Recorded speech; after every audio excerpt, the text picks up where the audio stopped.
Get knocked, Sparta! No hug needed!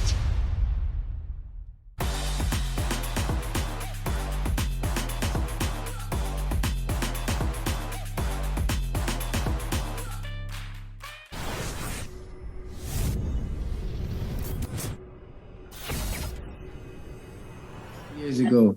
That's how long it's been. And you've come a long way since then. And you are finally getting this world title opportunity that you've been waiting for and the fans have been waiting for. So now that, we're a little over a week away, could you put into words your feelings that you're finally getting that opportunity to fight for these world titles that you've been so patiently waiting for? I feel good. It's been a long time coming. We've worked hard. Obviously, we fight top fighters after top fighters and keep risking the position we was in, and even when it was mandatory, the fight didn't happen. We had to actually go for a legal process to get Tyson Fury to fight us. After saying that he would fight us when he beat Wilder and when he become champion, saying there's been multiple times when Tyson Fury was meant to fight. He said he'd fight me, and then for some reason when he got in a position, he didn't fight me. So unfortunately, we had to push a legal angle, and we finally got it to fight me. And so now here we are. Here we are, and he told me to send you his regards and wishing you a happy belated birthday now that a few days away. Very nice of him. Me and Tyson was cool one time. You were former sparring partners. I mean, it wasn't even sparring partners. I got called into camp to help him train, not just for sparring. I got called into camp to help him train because the time he was training his uncle Peter, and Peter is a very intelligent man, and Peter knew that he needed to help and strong guys to bring him up to a certain level, and Peter did that. So it wasn't just sparring. I was in there for months, living with them and the gypsy campsite in Warrington, and for months training with him. Well, and now you will finally be a part of each other's legacy in the ring. We could chat for more, but we have a ton of media that's on the call that would like to ask you some questions. So I'm going to step aside now, and we're going to bring in Mike Coppinger for the first question for Dillian. Mike, go ahead. Hey, Dillian, great to see you again. Happy birthday. Look, I know you've been waiting a long, long time for your shot. I think it's well over 1,000 days. And I think you're clearly the most accomplished boxer in the sport that's never received a title shot. How good does it feel to finally be on the brink of this? It feels good, man. It feels great to, obviously we're a few days out, but a good training camp. We train hard, I'm under no illusion. I'm up against a big guy in a hard fight, obviously undefeated world champion, but I feel good. I believe that I will go in and I'll beat him. I'm very confident in beating him. So, and it'll be good to shut the rail and a few people up, man. It'll be good. Yeah, and like I said, you're accomplished. You've fought a lot of top guys, Joseph Parker, Chisora, on, and you avenged your loss against Povetkin. Does it feel like people are counting you out? I mean, I know Tyson's the number one heavyweight, but does it feel like you're not getting your just due? Listen, man, I don't care. I've been counted out my whole life, man. So this ain't, not because I'm the one that speak about my life story and my upbringing and speak about all this mental health stuff and going about all of this stuff. But I've been counted out my whole life. But so this ain't nothing new to me. I've been counted out by people close to me, family members and friends. So to me, teachers at school and neighbors and stuff. So to me, some guy on the internet or some journalist talking smack about me or saying, it doesn't mean nothing to me. This is nothing to me. This is not new territory to me. You all know my life story and what I've been from, where I come from. So it is nothing to me. And last question from me. I know you had to fight hard, like you said, legally with the WBC, arbitration, trying to get what you thought was your fair share. And I know you had your reasons for not wanting to participate in the lead up. What changed? And do you think did you already make your point? Is that what it was? Listen, this is a business. It's business. It's not the Tyson Fury show. Everybody saying, Tyson Fury this, Tyson Fury. If Tyson Fury was a big star, he never sold out any of the fight with Deontay Wilder. You know that. That's a fact. The fights was never sold out. So this is not the Tyson Fury show. This show is sold out because me and Tyson Fury. It's not just Tyson Fury, he fought Wilder. Wilder's the biggest superstar than me. None of the fights was ever sold out. So let's be honest about it. It's not just the Tyson Fury show. It's the Tyson Fury and Dillian Whyte show. Obviously, at the end of the day, so it needs to be two. We're both in the fight together, so some things need to be done correctly. It's not just, I don't dance to no one's tune. I'm a warrior. I'm a survivor, so I don't dance to no one's tune.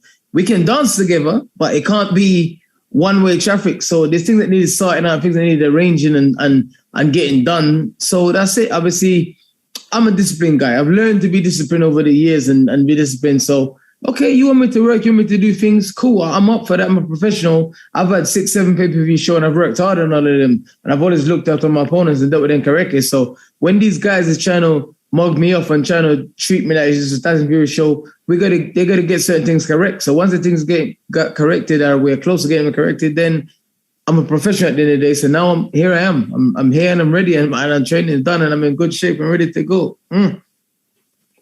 Flex on them. Coming up next is Dan Rafael. Dan, take it away. Thank you, Christina. Appreciate it. Hello, Dylan. How are you, my man? I'm good. What's up? Hey, let me ask you this. Can you just briefly just explain your reasons why? Well, I understood when you hadn't had the deal done and you hadn't maybe signed your contract that you were not going to be, giving a lot of comments or thoughts about the fight. But once you signed on the dotted line and you went into your training camp and were starting to get ready for the fight that you were going to show up and be involved in, what was the reason why you chose not to speak or say anything? I'm going to ask you a question. How long you been in boxing, Dan? 22 years. You know boxing run, right? You know sometimes what's reportedly out there and sometimes signing a paper don't mean that's the be all and end all. You know this thing go. Boxing is you make an agreement, you sign something to get the ball rolling, but there's still little underlying issues that need securing and sorting out. And then when people are trying to play games and trying to mess around, then you got to control what you can control. And what I could control is my actions, not what Fury does, not what BT, Frank, ESPN do. I could only control what I could control. So that's what I did. And that's the simple fact of the matter. You all know this go. Boxing, you hear one side of the story because Tyson Fury likes to shout and say a lot of things and do a lot of things. And he's a big guy, loud guy. So people forget that, it's very hard to clap with one hand. You see, you need 2 hands to clap. Right. Okay. So putting that aside, you are going to be fighting not only for the heavyweight world championship, but you're going to do it in what appears as though it's going to break the all-time British record for attendance at Wembley Stadium. You're doing it on home soil against an undefeated champion. Could you just express to me what it would mean to you to accomplish what you've been working for your entire career, to win the heavyweight championship, but do so under those very extraordinary circumstances? Listen, man, it means everything to me. I'm a guy, as a kid, no future, no education, no family. I'm a survivor. I'm a kid that's been in the streets. I've been in the streets since I was a child. Obviously, everyone knows my life story. I'm not one to go on about this and go on about that. For someone like me that's come from nothing, never had no sporting background, never had no backing, no support. I didn't even go to school. I didn't even do sports at school. So for me, someone like me to come from where I've come from, and to be heavyweight champion of the world, and to me, that's true inspiration. That's real inspiration. Not someone who's come from a boxing family, someone who's been to the Olympics, someone who's been in the Olympic program, someone's been. I was just a fuck on the street that could knock people out, and then got in trouble. Then I decided to I can't afford to be going to jail, so I need to go and do something else. And then I got good and I got better and better, But I'm under no illusion. I don't go around saying, I'm the greatest, I'm this, that, and the other. Listen, I know what I am, know what to bring. And I got another pain and frustration to take out on someone, and it looks like it's going to be Tyson Fury. So let's go. Yeah, and that pain and frustration has been building up for over, like Coppinger said, 1,000 days. So now we are 34 years. The pain been building up for not just the boxing. It's been a long time. Yeah, it sounds like it, and that's what made this fight so exciting for everybody to finally see you two mix it up. Boxing K, are you on Boxing K? Hi, Dillian. It's Steve from Boxing UK. Excuse me. Right? Hi, Dillian. Dillian, it's great to see you. Thank you. Are you going to make up for next week? All of your absence so far? What do you mean I make up for all of my absence so far? That's gone. You can't make up for what's gone, bro. Time and space. When it's gone, it's gone. Listen, I'm a professional. I work and do my commitments and do what I need to do. Like I say, if things get done, there's still things outstanding. If things get done, then I show up and I work. That's what I've always done. I'm not a bullshitter. I do what I need to do. That's it. Simple as that. I'm the simplest guy, most straightforward guy you ever meet. That's me, man. Shit get done, I'll be there. We're going to try to get a few more media members in. I know we have nearly 100 waiting on the call, so I can't get to you all. But Tom Ward, up next, Tom. Hey, Dillian, hope you're well. You've both gone back and forth in the media about the sparring sessions, but I wanted to ask you what actually happened, what actually went down. Ask Tyson Fury, he says he's an honest man, he's a straightforward man, and he's he's this and he's that. Ask Tyson Fury, you know. Just like the same way we're still waiting to find out what charity £7 million went to that he gave after the Wilder fight. We're still waiting to find out. He says he's a nice man, so ask him and see what he answers. Thank you. Alex McCarthy, Fox Sport. Alex? Dillian, how are you, man? I'm good, man. I'm good. Thank you. I'm good. How are you? I'm very good, brother. Very good. I just wanted to talk about getting away to Portugal, man. Like, how has that been for you to be able to, you know, kind of get away from the noise of the UK? You've been doing it for a while now. Talk to me about the sparring partners you've had. I'd love to know about the camp. You know what? For me, I grew up in London. You know my life story and growing up around London, what I got up to when I was younger. So I need to get out of London and get somewhere where I can focus on the boxing and not be distracted and potentially be roped back into things and stuff like that. So, you know, me and my team, we decided to pick Portugal because it's not too far away, not too far away from my kids and family and stuff like that. And it's perfect. You know, I train, it's warm, I can keep my head down and so like training camp's been good. We've had some good guys in for sparring, man. You know, we've had some good guys in sparring. I mean, keep me on my toes, but it's good. You know, that's like, you know, I always try and bring young, hungry, undefeated guys to camp if I can, because them guys, young, hungry, undefeated guys don't care. They don't care who you are or what. They believe in themselves. They got a lot of energy, so they press you and they give you that work. They're not like old guys that's with a few losses and know to play the game and will take it. No, these guys will put work in. So, you know, I try and do that so that, you know, these guys try to take my head off week in, week out, man. Look forward to next week, bud. Thanks, man. Thanks, Alex. Seb Parkinson. Seb, are you ready? Yep. Dillian, how's it going?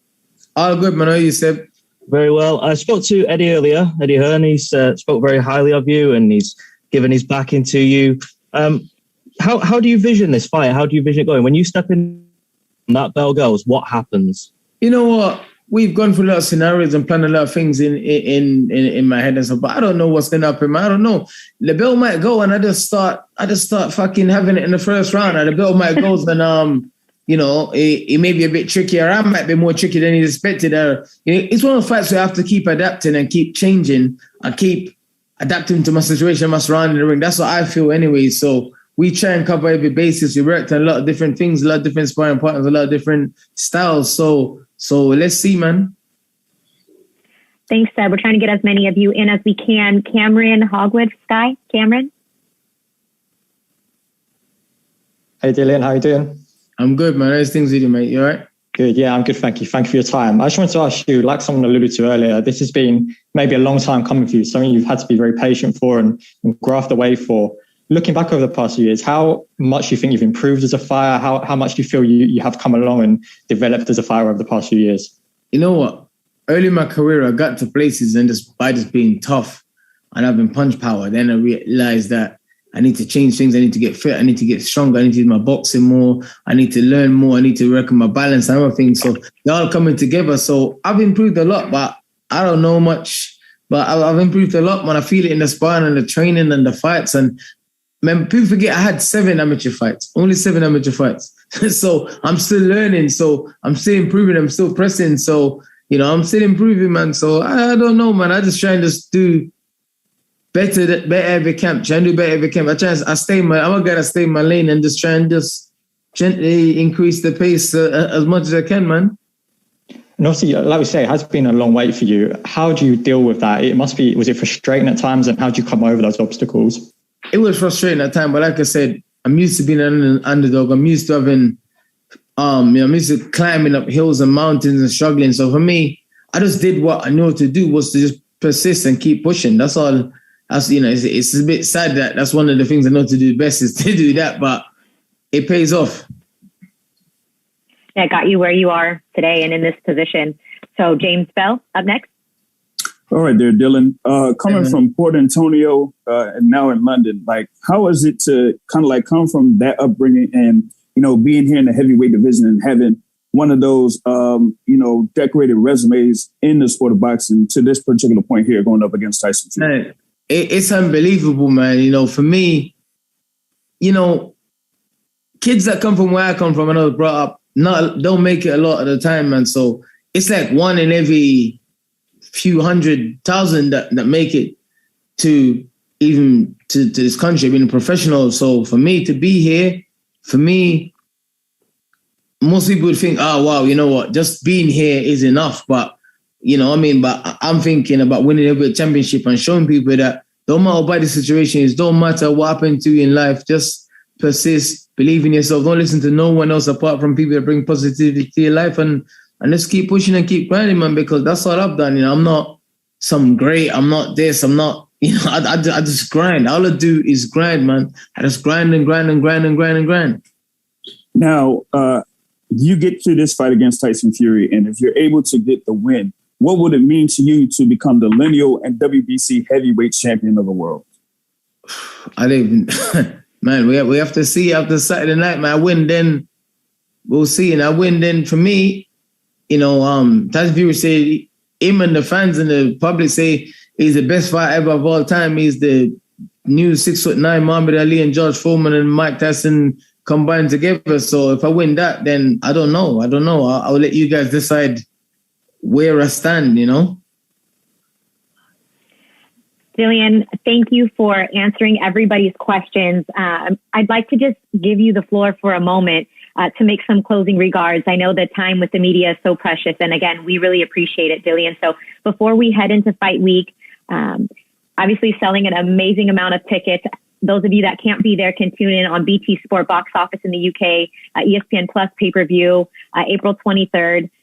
What would you like to tell everybody about why they should buy those final tickets or purchase that pay-per-view for April 23rd? I was going to say, everyone, thanks for supporting me for all the years, ups and downs and stuff. And thank you guys for buying the tickets to support me and Tyson Fury. It means a lot to us. I know, obviously, been a really tough time with, obviously, COVID and other things, and a lot of change in the world and inflation and prices and all this crazy stuff going on. So I'm going to say thank you guys, man, and try and tune in and support. Like I said, it's not just a Tyson Fury road show. It's a Tyson Fury and Dillian Whyte road show. I got a bunch of fans too, and he's got a bunch of fans. He talks like it's just him and his fans that sold out all Wembley. No, it's not. I have a massive support in Wembley also. So I'm going to say thank you, everybody, and thank you to his fans as well, because without them, then this wouldn't have happened. Thank you to everyone that's involved, and thank you guys. And tune in and watch, because you know me, I come with maximum violence. You know, I try and always leave it in the ring when I can. You know, and this is no difference. This is no different from any of the fight of mine where I'm preparing for everything possible to do. I'm preparing for it. I'm mentally, I'm ready for it. Dillian, again, thank you so much. We really appreciate your time. We'll see you fight week. Thanks, guys. Sorry I didn't get around to some of you guys. Thank you very much. Ciao. You get knocked, Sparta. No hunt needed. Welcome, Team Everlast, to the Team Everlast Fitness app.